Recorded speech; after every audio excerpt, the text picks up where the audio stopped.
Good morning, কেমন আছেন সবাই? আমি প্রিয়াশা। দিনটি হলো মঙ্গলবার, সকাল বাজে এখন ওই 9টা মতন। আমাদের সামনের যে আম গাছটি দেখছেন, এটিতে প্রচুর বোল ধরেছে এইবার। আগের বার এতটা পরিমাণেও মুকুল ছিল না। বলে নাকি গাছে, আম গাছে আর কি, যত বেশি মুকুল ধরে সেইবার নাকি তত বেশি ঝড় হয়। জানি না এইবার কি হবে। ঝড় বৃষ্টি যেমন তেমন, তবে ওই মেঘ ডাকাটাতে আমার বড্ড ভয়। আজ হঠাৎই এনাদের দেখা পেলাম। আসলে সকালের সময়টাতে অতক্ষণ দাঁড়ানোর যেহেতু সময় পাই না, তো সেই জন্য এনাদের সাথে খুব একটা বেশি সাক্ষাৎ হয় না। তবে আজ একটুখানি সময় ছিল হাতে, তাই চায়ের কাপটা হাতে নিয়ে ওই দাঁড়িয়েছিলাম সামনেটাতেই। ওখানে যেহেতু ছোটো কাকাই খাবার দেয়, তো সেই জন্য ওনারা আসেন আর ওনাদের দেখাও পাওয়া যায়। তখন বাজে ওই 10:30 মতন। এদিকে বড় মা রান্নাবান্না চাপিয়ে দিয়েছে, মানে প্রায় কমপ্লিটের পথে।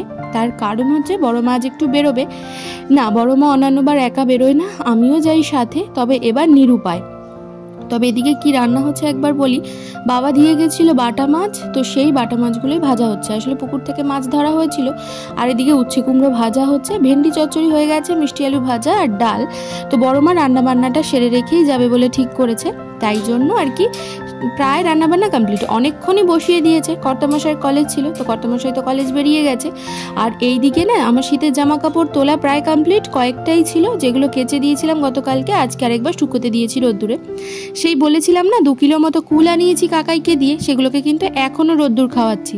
আসলে ঠিকঠাকভাবে যদি সবগুলো না শুকিয়ে যায়, মানে লাল না হয়, কিছু কিছু সবুজ ছিল, তাহলে আবার আচারটা ভালো হবে না, সেই জন্য। আর এখানে দাঁড়িয়ে দাঁড়িয়ে আমি ভেবেই যাচ্ছি যে কি করব, একটার পরে কি করব। তার কারণ হচ্ছে ছেলেটার শরীরটা ঠিক নেই, আর গতকাল রাত্রিরে ঘুমটাও ঠিকঠাক হয়নি। ভোরের থেকে সেই জেগেই রয়েছে, তার সাথে আমি আর ওর বাবাও জেগে রয়েছি। ওর বাবা তো এখন অল্পতেই প্যানিক করে ভীষণ। তো সকাল থেকে উঠেই কি করবে বলছে। এইটুকু ঠান্ডা লাগা ওয়েদার চেঞ্জে এটা খুব স্বাভাবিক ব্যাপার, যদি সেটা বাড়াবাড়ি না হয়। আর আমি তোর জন্য ঘরোয়া টোটকাটাই বেশি করি, তো বললাম যে একটু অপেক্ষা করো, 2-1 দিনের মধ্যেই কমে যাবে। আর যদি দেখি যে কমছে না, তখন অন্য কোনো বিকল্প রাস্তা ভাবা যাবে। তো যাই হোক, ওর বাবা তো একটু চিন্তা মুখেই বেরোলো। তবে ছোট মানুষ হলে যা হয়, দুরন্তপনার তো শেষ নেই। তো ওর দস্যিপনাও করে চলেছে। ওকে স্নান ধানটা করিয়ে দিয়েছি। বড় মা কিন্তু অনেকক্ষণ আগেই বেরিয়ে গেছে। তো যে টোটো এসেছিল ওই কাকাকেই বলে দিলাম যেন নিয়ে আবার মানে দিয়েও যায়, একটু যেন দাঁড়ায় কাকা। তো বললো যে আচ্ছা ঠিক আছে। তো পুকু বলছিল যে মেজদার বাড়িও খেলতে যাবে। তো এই শরীরে ইচ্ছে ছিল না আমার পাঠানোর, কিন্তু ছোট মানুষ কতক্ষণ আর ঘরে থাকবে। আর খেললে দুললে তখন এমনিই শরীর ঠিক হয়ে যাবে, সেই ভেবে আমি এই নিচে এসে জ্যাঠাদের দিকে গেটটা খুলে দিলাম। আর পুকু চলে গেল। আমি জানি ও গেলে পরেই আগে মিষ্টি দিদিকে ডাকবে। মিষ্টি দিদি হচ্ছে আমাদেরই এক কাকিমা। তো ওর সাথে যেমন ওর ঝামেলাও বাঁধে, তেমনি ওকে ছাড়া ওর চলেও না, খেলার সাথী তো। তো ওই মেজদাকে ডাকছে যে এসো খেলবো। আর এদিকে দেখতে দেখতে বড় মাও বাড়ি চলে এসেছে। একটু টেনশন হচ্ছিল, কারণ একা একা বয়স হলে যেটা হয়, একা একা যেহেতু বেরোয় না, তো সেই জন্য চিন্তা হচ্ছিল। তবে ফোন করেছিলাম, তখনই বলেছিল বাড়ির কাছাকাছি। তো কাজ মিটে গেছে বড় মার তাড়াতাড়ি, সেই জন্য চলেও এসেছে। আর আসতেই দেখছি যে বড় মার শাড়িটা ছিঁড়ে গেছে কোনোভাবে, হয়তো অতিরিক্ত মারের জন্যই। তো যাই হোক, ওইদিকে কাজ মিটিয়ে আমি একবারে স্নান ধানটা সেরে চলে এসেছি।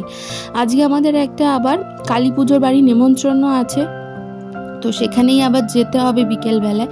তো আমি এটাই বুঝতে পারছি না ছেলেকে নিয়ে যাব কিনা।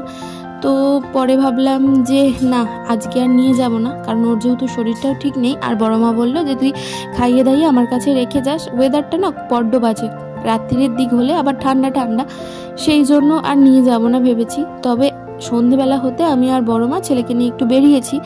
তার মেন কারণটা হচ্ছে আগামীকালকে আবার আমাদের একটা বিয়ে বাড়ি আছে, তো তার জন্যই একটা ব্লাউজ পিস বানাতে দেওয়া আছে।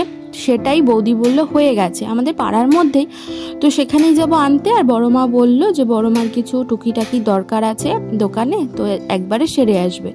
আমাদের এদিকে এখন বড্ড ভয়ের ব্যাপার হচ্ছে কুকুরগুলো, সেটার জন্যই ভয় হয়। তো ওদের পাশ দিয়ে আস্তে আস্তে চলে এলাম। আজকে আর কিছু করেনি।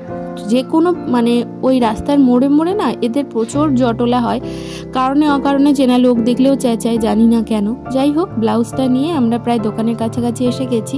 আর এই কাকার দোকানটাতে কি না পাওয়া যায়, মানে একবারে আলু পেঁয়াজ পটল থেকে চুন, মানে কিছু এমন নেই যে আপনি পাবেন না, সবই পাবেন।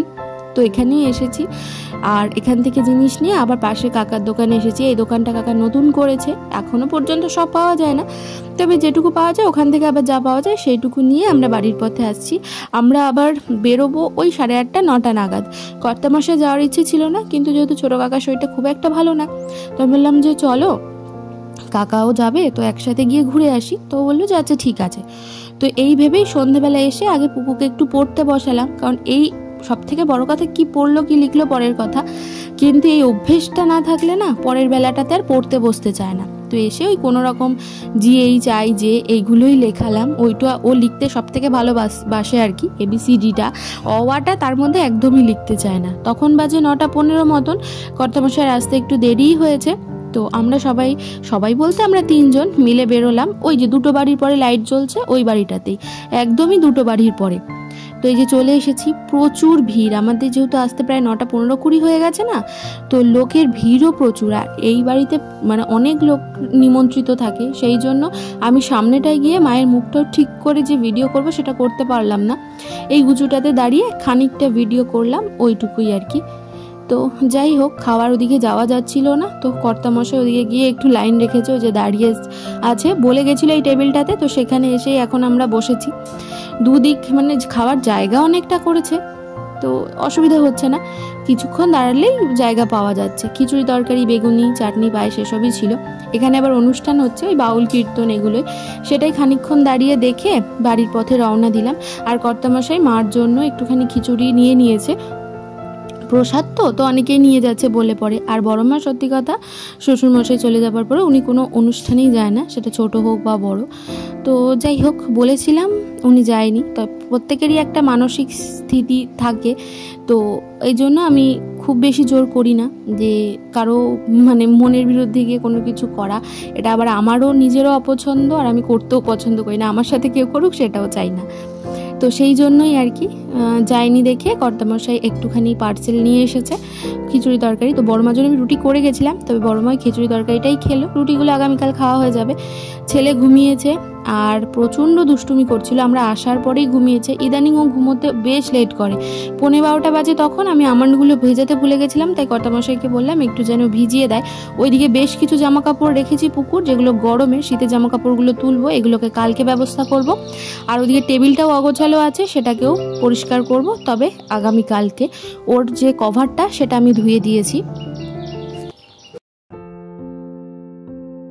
তো চলুন এবার ভিডিওটা এখানেই শেষ করি। যদি কিছু ভালো লেগে থাকে লাইক শেয়ার কমেন্ট করতে ভুলবেন না, নতুন হলে সাবস্ক্রাইব করবেন। সবাই ভালো থাকবেন, সুস্থ থাকবেন, সাবধানে থাকবেন। আবার হাজির হব খুব তাড়াতাড়ি নতুন একটা ভিডিওর সাথে। আজ তাহলে আসি, শুভরাত্রি।